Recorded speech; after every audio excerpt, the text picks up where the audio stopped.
ሰላም ጤና ይስጥልኝ ውድ የልዑል ሚዲያ ቤተሰቦች እንዴት ናችሁ? ያው ዛሬ እንኳን ለየት ላለ ነገር ነው የመጣሁት። ላይክ ኮሜንት ሼር አድርጉልኝ ልል አይደለም የመጣሁት፣ ወይም ደግሞ በእኔ ዝግጅት አይደለም የመጣሁት።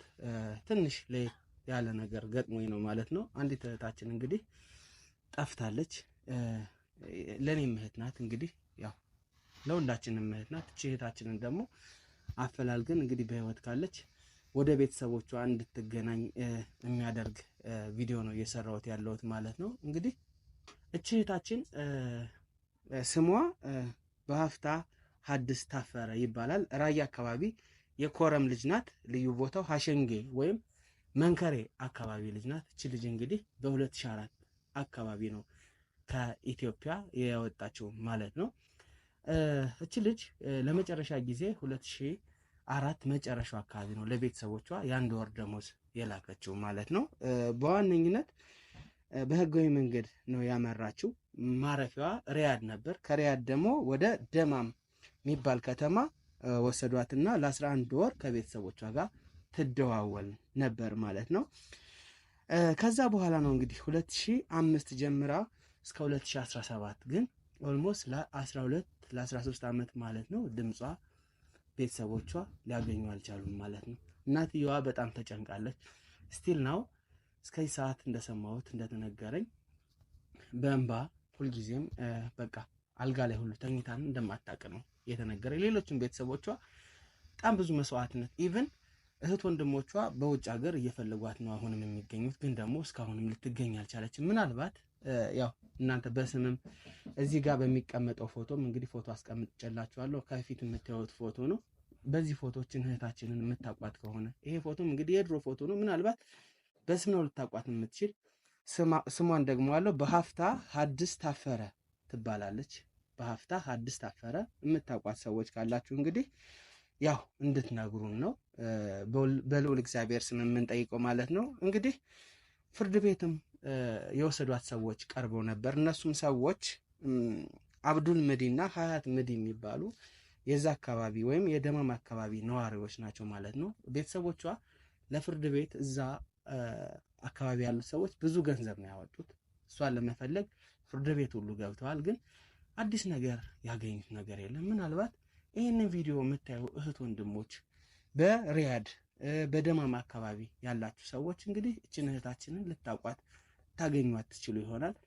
ምናልባትም ስለሷ የምታውቁ በህይወት ከሌለች ለቤተሰቦቿ እርማቸውን አወጣው እንዲቀመጡ ያው ጥቆማ ብትሰጡ ለማለት ነው የመጣሁት። እንግዲህ እርግጠኛ ነኝ ይሄ ቪዲዮ ብዙ ሰው አይን ላይ ደርሶ እንግዲህ እግዚአብሔር ከፈቀደው እህታችን በህይወት የምትገኝ ይሆናል። ማህበራዊ ሚዲያንም አንዳንዴ ለእንደዚህ አይነት ለበጎ ዓላማ መዋል ስላለብን ነው ዛሬ በዚህ ቪዲዮ የመጣሁት ማለት ነው።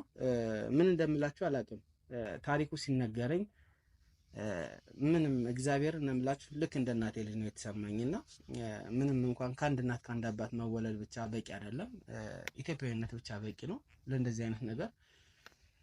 እንግዲህ እህታችን ከተገኘች ወይም አድራሻዋን የምታውቁ ካላችሁ የቴሌግራም ሊንክ ሁሌ ማስቀምጣለሁ አካውንቴ ላይ። ሌሎችንም ሀሳብ አስተያየቶቻችሁን መስጠት የምትፈልጉ ሰዎች ያው ሀሳብ አስተያየት መስጠት ትችላላችሁ ማለት ነው። ደግሞ አለው ለመጨረሻ ጊዜ የልጅቱ ስም በሀፍታ ሀድስ ታፈረ ይባላል። በሀፍታ ሀድስ ታፈረ የራያ ኮረም ልጅ ናት። ቦታው ሀሸንጌ ወይም መንከሬ አካባቢ ነው ተወልዳ ያደገችው። እንግዲህ 2004 አካባቢ ነው ወደዚህ ወደ አዲስ አበባ የመጣችውና ወደ ሪያድ ሄደችው። ከሪያድ በኋላ ደማም የሚባል ሀገር ማለት ነው። እንግዲህ እዛ አካባቢ ያላችሁ ኢትዮጵያውያን በቅልብ እንግዲህ አፈላልጋችሁ የእህታችንን አድራሻ እንደምታገኙት ምንም ጥርጥር የለኝም። ወይም ደግሞ ያለችበትን የደረሰባትን ነገር ሁሉ ታውቁ ትችላላችሁ። በተለይ ሪያድ አካባቢ ያላችሁ ሰዎች፣ ደማም አካባቢ ያላችሁ ኢትዮጵያውያን ይህንን ቪዲዮ ሸር እያደረጋችሁ ለብዙ ሰው መተባበር አለባችሁ ማለት ነው። ይሄ እንግዲህ ለመጨረሻ ጊዜም የአንድ ወር ደሞዝ ለቤተሰቦቿ እንደላከች 3000 ብር ለቤተሰቦቿ ልካለች እህታችን ማለት ነው። ከዛ ጊዜ በኋላ ነው እንግዲህ ሌላ ገንዘብም አላከችም። በስልክም ድምጿን መገኘት አልቻለም። እህት ወንድሞቿ እዛ እንዳሉ ተነግሮኛል። ሌሎችም የአክስት ያጎቷ ልጆች እሷን ለመፈለግ ያው ኢኮኖሚ የሰጡኝ እነሱ ናቸው። ብዙ ጥረትን አድርገዋል፣ ያላሰለሰ ጥረትን አድርገዋል። እስካሁን ግን ያለችበትን ማወቅ አልቻለም ማለት ነው። ይሄው አሁንም ይሄ ፎቶ ነው እንግዲህ የሷ ፎቶ እያያችሁት ሸር አድርጉላት።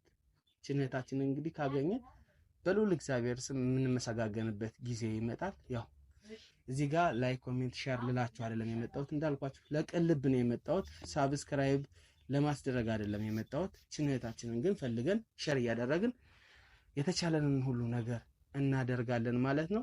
ስለሰማችሁኝ ስላዳመጣችሁኝ በልዑል እግዚአብሔር ስም አመሰግናችኋለሁ። እንግዲህ ጥሩ ዜና ሁላችንም እንደምንሰማ ምንም ጥርጥር የለውም። የሄደችበትም ወረቀት አብሮ ተያይዞ ተቀምጧል ማለት ነው። ያንን አንብባችሁ እንግዲህ ምላሽ እንድትሰጡን በቅርብ ቀን እንጠብቃለን ማለት ነው። አመሰግናችኋለሁ።